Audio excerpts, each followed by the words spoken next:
নমস্কার, ফিরে এলাম নতুন আরেকটি ভিডিও নিয়ে। তো আজকে আমি আপনাদের সঙ্গে একটা জিনিস শেয়ার করব। সেটা হচ্ছে, দেখুন আমার এই টবটার মধ্যে ছিল বেগুন গাছ। সেই বেগুন গাছটা খারাপ হয়ে যাচ্ছিল বলে ওর মধ্যে দু চারটে আমি গাঁদা ফুলের গাছ বসিয়ে রেখেছিলাম। তো সেই গাছগুলো থেকে আবার ছোট ছোট চারা কাটিং করে আমি সেগুলো চারা বানিয়ে নিয়েছি। তো এবার আমার এই মাটিটা দরকার, প্লাস হচ্ছে আমার টবটা দরকার। তো মাটিটা আমি আপনাদেরকে এই কারণেই দেখাচ্ছি যে এই মাটিটার মধ্যে কিন্তু কোনো রকম পোকামাকড় কিচ্ছু নেই, এবং মাটির গন্ধটা কিন্তু ভীষণই ভালো। আর মাটিটা দেখুন কি সুন্দর ঝুরঝুরে এবং ভীষণই সুন্দর। তো গন্ধ শুকে দেখলাম মাটিটা ভীষণ সুন্দর একটা গন্ধ এর মধ্যে। তো সবসময় আমি আপনাদের সঙ্গে শেয়ার করি, ছাদ বাগানে গাঁদা ফুলের গাছ থাকলে আমাদের কিন্তু অনেক রকম উপকার আসে। প্রথমত, যে সমস্ত গাছের পাশে গাঁদা ফুলের গাছ থাকে সেখানে পোকামাকড় কম আসে।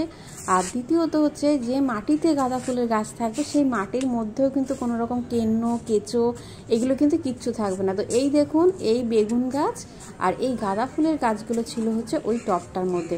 তো সকালের দিকে এসে আমি হঠাৎ করে তুলে ফেলেছি, তখন ভিডিওটা করা হয়নি। পরে মাটিটা যখন আমি বার করে নিয়ে তারপর মনে হলো আপনাদের সঙ্গে একটু শেয়ার করি এই জিনিসটা। তো সেই জন্যই কিন্তু আমি সবসময় চেষ্টা করি সমস্ত গাছের হয় সেই টবের মধ্যে গাঁদা ফুলের গাছ লাগাতে, না হলে, কারণ গাঁদা ফুলের গাছ কিন্তু প্রচণ্ড গ্রোথ থাকে, যদি গাছ ঠিকমতো খাবার পায় প্রচণ্ড পরিমাণে গ্রোথ থাকে। সেই জন্য সবসময় সব জায়গায় বসানো যায় না, কিন্তু আলাদা করে টবের মধ্যে বসানো থাকে। তো এই গেল মাটির কথা।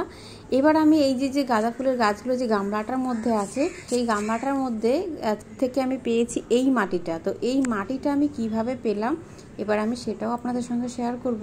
তো সবার প্রথমে বলি, ছাদ বাগানে প্রচুর কিন্তু গাছের পাতা, ফুল এবং যে সমস্ত গাছগুলো খারাপ হয়ে যায় সেই সমস্ত কিছু কিন্তু এরকমভাবে দেখুন একটা জায়গায় কিন্তু আমি জমিয়ে রেখে এরকম ঢাকা দিয়ে দিই। তো এইভাবে জমিয়ে রাখার 2.5 থেকে 3 মাস বাদে কিন্তু যে কোনো একটা ভালো গাছের খাবার তৈরি করতে কিন্তু আমাদের মিনিমাম 3 মাস সময় দিতে হবে, উঠতে কিন্তু আরও বেশিও লাগতে পারে।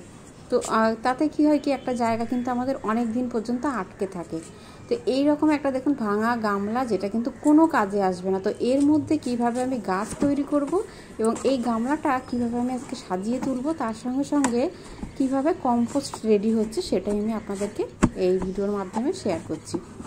তো নিচে যেহেতু হোল আছে, তো তার জন্য দেখুন চুড়িদার আমার যেটা কিন্তু খারাপ হয়ে গেছে পুরনো, সেটা দিয়ে আমি প্রথমে দিলাম। তার কারণ হচ্ছে যাতে নিচ থেকে কোনো রকম মাটি না বেরিয়ে যায়। যে জলটা বেরোবে, ও যখন জল বেশি হয়ে যাবে তখন যে জলটা বেরোবে সেটা যেন একদম ছেঁকে ছেঁকে বেরোয়।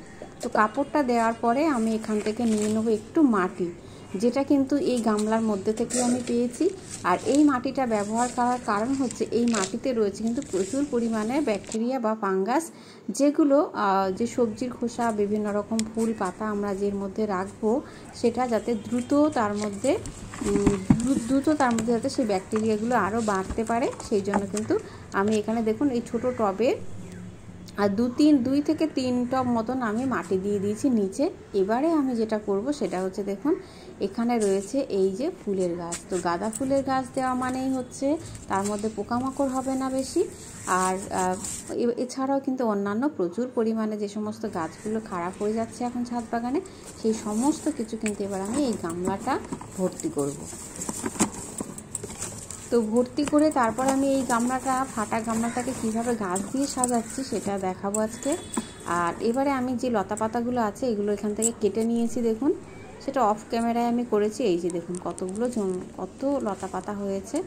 তো এইগুলো আমি এবার দিয়ে দেবো সমস্ত গামলাটার মধ্যে, দিয়ে আমি ভর্তি করে দেবো। আর এই গামলাটা বসিয়েছি একটা টুলের ওপরে, কারণ যদি কোনো কারণে গামলাটা আমাকে সরাতে হয়, কারণ এই গামলাটা এমনই অবস্থা, গামলাটা কিন্তু ধরে কিচ্ছু করা যাবে না, তাহলে একদম ভেঙে গুঁড়ো গুঁড়ো হয়ে যাবে। তো আমি ওই জন্য একটা টুলের মধ্যে বসিয়েছি। তো যখনই আমাকে গামলাটা যদি সরাতে হয়, তাহলে টুলটা ধরে টানলেই কিন্তু গামলাটা আমি যেদিকে খুশি সেদিকে নিয়ে চলে যেতে পারবো। তো গামলাটার মধ্যে আমাকে আর হাত দিতে হবে না। তো বেশ কিছু এরকম লতা পাতা বাগান থেকে নিয়েছি। নেওয়ার পরে এবার আমি যেটা করব সেটা হচ্ছে, এই পাশেই রয়েছে কিন্তু ঢ্যাঁড়স গাছ, তার সঙ্গে রয়েছে খুব সুন্দর একটা উচ্ছে গাছ। আর এর মধ্যে দেখুন গাঁদা ফুলের পাতা যেগুলো লাগবে না, এখন যেহেতু নতুন নতুন কাটিং বসাচ্ছি, সেই সমস্ত ডগার যে পাতাগুলো হয় সেই পাতাগুলোও কিন্তু আমরা এর মধ্যে অবশ্যই ব্যবহার করব। যাতে আমাদের মাটিটা অনেক বেশি উন্নত হয়, বা যে এরপরে এটা কিন্তু আস্তে আস্তে মাটির সাথে মিশে একদম পুরো জিনিসটা কিন্তু আর খুঁজে পাওয়া যাবে না, সেটা কিন্তু সম্পূর্ণ মাটিতে পরিণত হয়ে যাবে, যেটা আমি রোদে দিয়ে রেখেছি সেটা। তো এবারে আমি চলে এসেছি, এইদিকে রয়েছে আমার বেশ কিছু কলিয়াস গাছ, তার সঙ্গে আছে কিছু পর্তুলিকা। তো এই গাছগুলো দিয়ে হচ্ছে আমি গামলাটা কিন্তু সাজাবো। তো আমি আরেকটা জিনিস করেছি, সেটা হচ্ছে এই দিকে যে আমি গামলাটা সেট করেছিলাম সেটা আমি সরিয়ে দিলাম, তার কারণ এ পাশে যে উচ্ছে গাছটা আছে এটা কিন্তু আমি আর এখন সরাতে পারবো না, কারণ দেখুন এটা উপরে চলে গেছে, তো এটা সরাতে গেলে একটু অসুবিধা হবে। আর এই পাশে ওই জন্য আমি কি করেছি, এই দিকে নিয়ে চলে এসেছি। তো এই জায়গাটা কিন্তু এবার আমি সাজিয়ে দেবো। তো দেখুন অলরেডি আমি একটা কলিয়াসের গাছ নিয়ে চলে এসেছি। তো টপ থেকে বার করে আমি টপ সমেত বসিয়ে দেখাচ্ছি। তো এবার আমি টপ থেকে বার করে জাস্ট এই লতা পাতার উপরে আমি বসিয়ে দেবো। তো এটা কিন্তু আমাদেরকে একটু পুরনো গাছ দিয়েই করতে হবে। তো এর ফলে দেখুন আমার দুটো কাজ হবে, এক হচ্ছে যে এই ভাঙা গামলাটাও আমার যেমন ছাদ বাগানে কাজে লেগে গেল, এবং তার সাথে সাথে যে এই লতা পাতাগুলো একটা বস্তায় বা একটা গামলায় বা একটা বালতিতে যে জমিয়ে রাখতাম কম্পোস্ট তৈরি করার জন্য, তার জন্য আমার একটা 2.5 থেকে 3 মাস একটা জায়গা আটকে থাকতো। তো সেই জায়গাটা যাতে না আটকে থাকে, তো তার জন্য কিন্তু এই ব্যবস্থা, সেটা হচ্ছে দেখুন লতা পাতাগুলো দিয়ে নিচে একটু মাটি দিয়েছি, লতা পাতা দিয়ে দিয়েছি। দেওয়ার পরে এবার আমি যেটা করব সেটা হচ্ছে বিভিন্ন ধরনের গাছ, সেই গাছগুলো দিয়ে আমি এই গামলাটার উপরে সাজিয়ে দেবো। তো দেখুন সমস্ত গাছ এনে আমি কিছু গাছ এনে সাজিয়ে দিয়েছি। তো এখন অতটাও ভালো বোঝা যাবে না, দেখুন গামলাটাও কিন্তু এরপরে কিন্তু গামলাটা দেখাও যাবে না। তো এখন যেহেতু সবে আমি তৈরি করলাম, তো এটা বেশ কিছুদিন বাদে 7 থেকে 10 দিন বাদে কিন্তু গামলাটা পুরোটাই ঢেকে যাবে।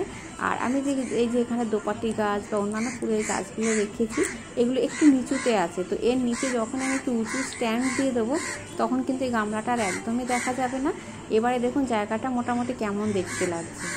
তো এখানে যেমন আমার কতগুলো কাজ একসাথে হচ্ছে, এক হচ্ছে আমার সময় বেঁচে যাচ্ছে, দ্বিতীয়ত হচ্ছে গামলাটা একটা ভাঙা গামলা আমি আমার ছাদ বাগানে কাজে লাগাতে পারছি, আর তার সাথে সাথে কম্পোস্ট রেডি হচ্ছে ভেতরে, আর একটা জায়গায় সমস্ত গাছ দিয়ে কিন্তু এই জায়গাটা খুব সুন্দর করে সাজিয়ে তোলা যায়। তো এইভাবে কিন্তু আমি বেশ কিছু কম্পোস্ট তৈরি করি। তো এই জায়গায় সবসময় কিন্তু একটু বড় গাছ দিতে হবে, যেই গাছগুলো খুব বেশি দিন আমাদের কাছে আর থাকবে না, আর সেই জন্য সেই ধরনের গাছই কিন্তু দিতে হবে। কয়েকদিন বাদে তো আপনাদের সঙ্গে আপডেট শেয়ার করব। আর কলিয়াসের কাটিংগুলো যেহেতু শেপের জন্য কাটিং করতে হয়েছে, তো এই কাটিংগুলো ফেলবো না, এই কাটিংগুলো আবার আমি নতুন করে চারা বসিয়ে দেবো।